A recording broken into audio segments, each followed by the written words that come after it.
ശ്രീ ചന്ദ്രസേനൻ നിങ്ങളോട് സംസാരിക്കുന്നതാണ്.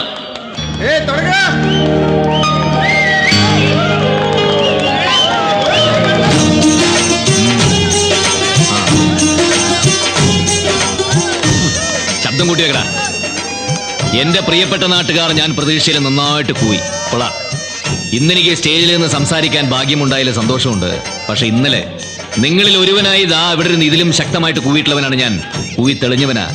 അതുകൂടെ തെളിയാത്തവരെ നന്നായിട്ട് ഓരിയിടണം, ശബ്ദം നന്നാവും അല്ലടോ. Thank you. ഇനി നമുക്ക് കാര്യത്തിലേക്ക് കിടക്കാം. കേരള ജനതയുടെ പുതിയ ആവേശം ശ്രീ ചാലക്കുടി മണികണ്ഠന്റെ കലാപരിപാടികൾ ഉടനടി ആരംഭിക്കുന്നതാണ്. എന്നാൽ നമ്മൾ ഏവരെയും ഞെട്ടിപ്പിക്കുന്ന ഒരു വാർത്ത കുറച്ചു മുമ്പ് ഞങ്ങൾക്ക് കിട്ടി. അദ്ദേഹത്തിന്റെ ശബ്ദം ഒരു ഓപ്പറേഷനിൽ അദ്ദേഹത്തിന് നഷ്ടപ്പെട്ടു. അതുകൊണ്ട് ഒരു മിമിക്രി ആർട്ടിസ്റ്റിന്റെ സഹായത്തോടു കൂടിയായിരിക്കും അദ്ദേഹം ഈ പരിപാടികൾക്ക് ഇവിടെ എത്തുക. അത് ഒരു കുറവായി കണക്കാക്കാതെ അദ്ദേഹത്തെ പ്രോത്സാഹിപ്പിക്കണമെന്ന് നിങ്ങൾ ഓരോരുത്തരോടും ഞാൻ അഭ്യർത്ഥിക്കുകയാണ്. ഇതാ അദ്ദേഹത്തിന്റെ വണ്ടി നമ്മുടെ മുമ്പിൽ എത്തിക്കഴിഞ്ഞു. എല്ലാവരും കൈയടിച്ച് പ്രോത്സാഹിപ്പിക്കുക.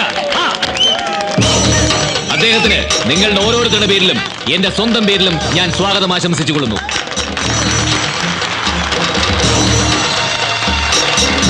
മണികണ്ഠൻ കീ, മണികണ്ഠൻ കീ, മണികണ്ഠൻ കീ. നിങ്ങൾ പ്രതീക്ഷിക്കാത്തൊരു തകർപ്പൻ പ്രകടനം കാഴ്ചവെക്കുന്നതിന് വേണ്ടി ശ്രീ മണികണ്ഠനെ ഞാൻ ഈ വേദിയിലേക്ക് ക്ഷണിച്ചു കൊള്ളുന്നു. മക്കളെ പിടിച്ചേ.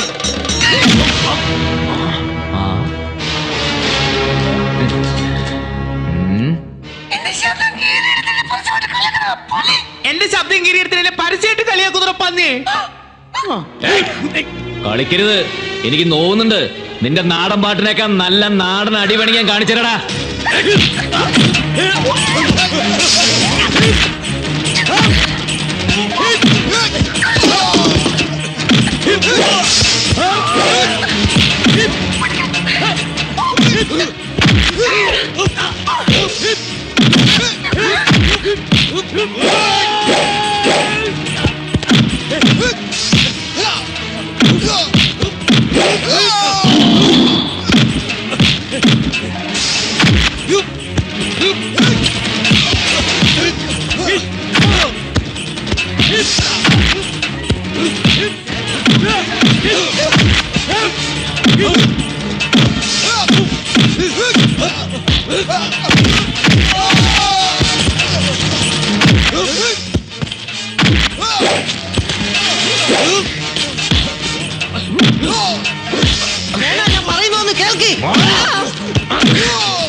എനിക്കൊരു കാര്യം പറയാനുണ്ട്.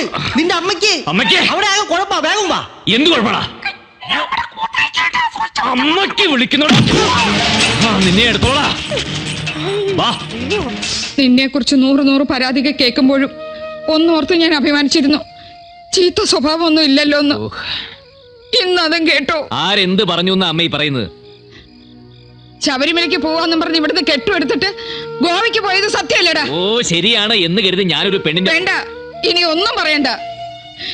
സ്വന്തം പേരക്കുട്ടിക്ക് വേണ്ടി ഈ തറവാട് തേടി വന്ന് യാചിച്ച ആ കാർന്നവരെ അവിശ്വസിക്കാൻ എനിക്കാവില്ല.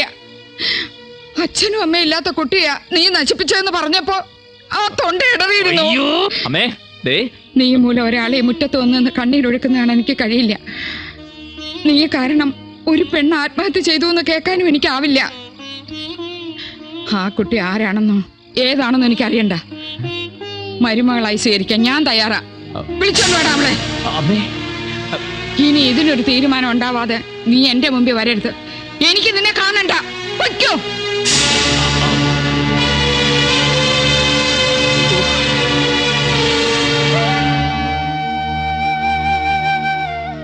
നീ ചിന്തിക്കുന്നത് കല്യാണം മുടങ്ങിയതിനെ കുറിച്ചാണോ? അല്ല, നമുക്ക് ഒരേ റൂട്ട് ചിന്തിക്കാവുന്ന കരുതിയാ. കല്യാണം മുടങ്ങിയ എനിക്ക് പുല്ലടാ. അവള് പോയി കഴിഞ്ഞാൽ വേറൊരു പെണ്ണ്. അമ്മയ്ക്ക് പകരം മറ്റൊരു അമ്മയെ കിട്ടില്ലല്ലോ. വിശ്വസിക്കണില്ലടാ എന്നെ. അമ്മ പിണങ്ങിയ പിന്നെ എനിക്ക് സഹിക്കാൻ പറ്റില്ല. സേന, നീ ശരിക്കൊന്ന് ആലോചിച്ച് നോക്കിയ അറിയാതെങ്ങാനും ഒരു അറിയാതെ എങ്ങനെയാ ഇത് നടക്കണം? അറിയാതൊന്നും നടക്കില്ലല്ലേ? നീ ഒറ്റൊരുത്തനെ എല്ലാത്തിനും കാരണം ഞാനല്ല. ആരോ നിന്നെ വെച്ച് കളിക്കുന്നുണ്ട് ഉറപ്പാ. ഇനിയിപ്പോ എന്റെ ഛായയുള്ള മറ്റാരെങ്കിലും. ശരിയാ, ആ കൂടെ ഉണ്ടായിരുന്ന പുളവൻ വക്കീൽ ആ കിളവ മുത്തച്ഛനോട് പറയാ, ഇതാ പെരുവണ്ണാപുരത്തുകാരൻ ഡോക്ടർ നന്ദകുമാറിനെ കുറിച്ച് പറഞ്ഞ പോലെ ആണെങ്കിലോന്ന്. ഡോക്ടർ നന്ദകുമാർ ചേട്ടാ ഇതേ പേര് തന്നെയാണല്ലോ അന്ന് ഗാനമേളക്കിടയിൽ അടി നടന്നപ്പോഴും ആരാത് ആ ചാലക്കുടി മണികണ്ഠന്റെ ആൾക്കാർ വിളിച്ചു പറഞ്ഞത്. എങ്കിലാ ഡോക്ടറെ കണ്ടുപിടിച്ച് ശരിക്കൊന്ന് കുറഞ്ഞ സത്യം പുറത്തു. വാ.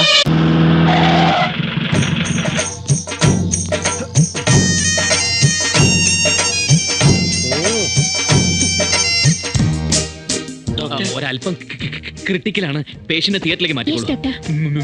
എന്താ?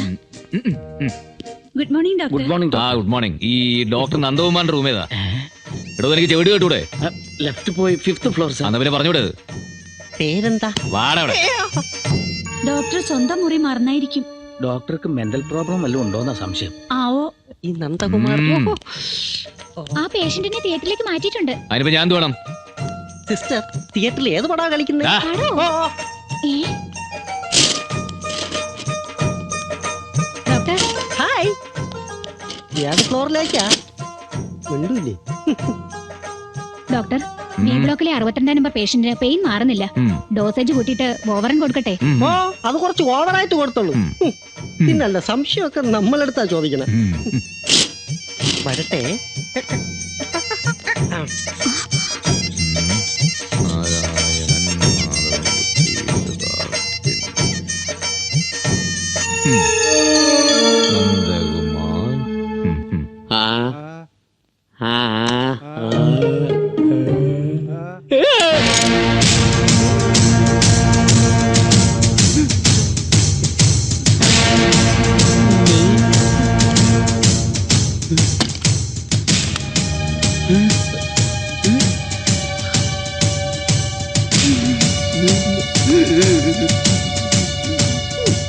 ഈശ്വരാ, ഇതെന്താ ഡബിൾ റോളോ? ആരാ നീ? ഞാൻ ചന്ദ്രസേനൻ. നീയാണോ ഒരു പെണ്ണിനെ പഴപ്പിച്ചിട്ട് എന്റെ തലയെ കെട്ടിവെച്ചത്? അനാവശ്യം പറയരുത്. നായിന്റെ മോനെ ഒന്നുകളെ ഞാൻ.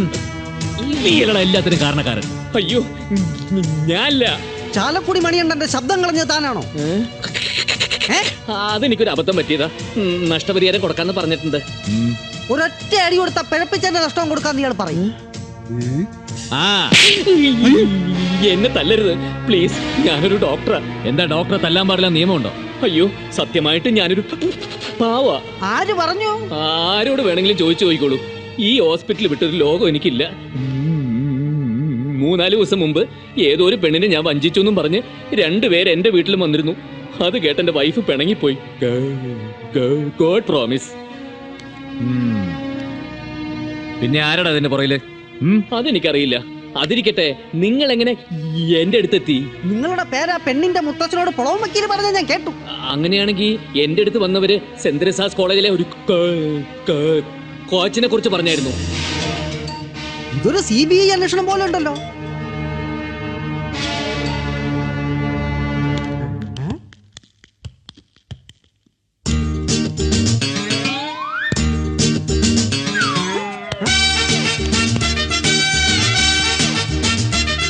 ഡോക്ടറേ ദാ ഒരേപോലത്തെ 3 ഞാൻ ആദ്യമായിട്ട് കാണുക. ഇപ്പൊ മനസ്സിലായി എല്ലാത്തിന്റെയും പിന്നിൽ ഇവരാണെന്ന്. നിങ്ങളിൽ ആരുടെ അച്ഛനാ ഇത്ര വലിയ കള്ളൻ? നിന്റെ അച്ഛൻ. എങ്കിൽ ഇത്ര നീളം വരത്തില്ല. ഏയ്, ഞാൻ 3ന്റെ ഉത്ഭവം കണ്ടുപിടിക്കാൻ വേണ്ടി ചോദിച്ചതാ. നിങ്ങൾ ഇവിടെ നിൽക്ക്, ഞാനിപ്പോ വരാം. ഒരേപോലെ 9 പേരുണ്ടാവും ഭൂമിയില്. ഓ, അതിന് 3 മലയാളികൾ. ബാക്കി ഇനി എവിടെയാണാവോ? കോണാത്തില്. കൊണാർക്കില്. ഞാൻ എവിടെയോ വായിച്ചിട്ടുണ്ട്. ഹലോ.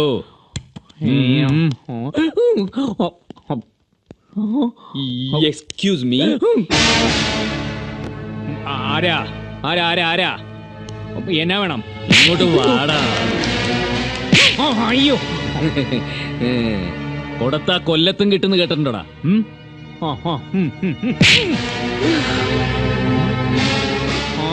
കാര്യം പറയാതെ എന്നെ തല്ലാനുള്ള അധികാരേ എന്റെ അപ്പന് മാത്രമേ ഞാൻ കൊടുത്തിട്ടുള്ളൂ. ചെയ്യാത്ത തെറ്റിന് മെക്കെട്ട് കയറാനുള്ള അധികാരം ഒരു തെണ്ടിക്ക് ഞാനും കൊടുത്തിട്ടില്ലടാ.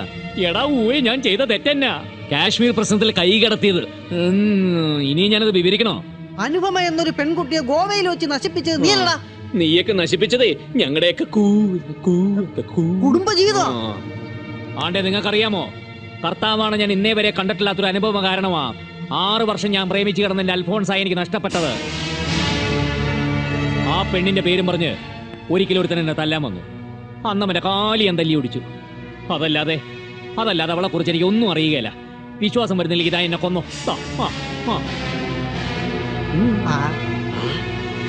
എന്തായിരിക്കും അവളുടെ ഉദ്ദേശം? ഒരേപോലെ രൂപസാദൃശ്യമുള്ളവരെ മാത്രം കണ്ടുപിടിച്ച് ഇതിലെന്തോ ചതിയുണ്ട്. നമുക്ക് പോവാനോ? ഓ പോലീസിൽ പരാതിപ്പെടാം. വേണ്ട, ഇത് ഞാൻ തന്നെ ഹാൻഡിൽ ചെയ്തോളാം. അവളെ ഏത് കൊമ്പത്തെ തമ്പുരാട്ടിയായാലും ശരി, ഈ സേനം വെറുതെ വിടില്ല മക്കളെ.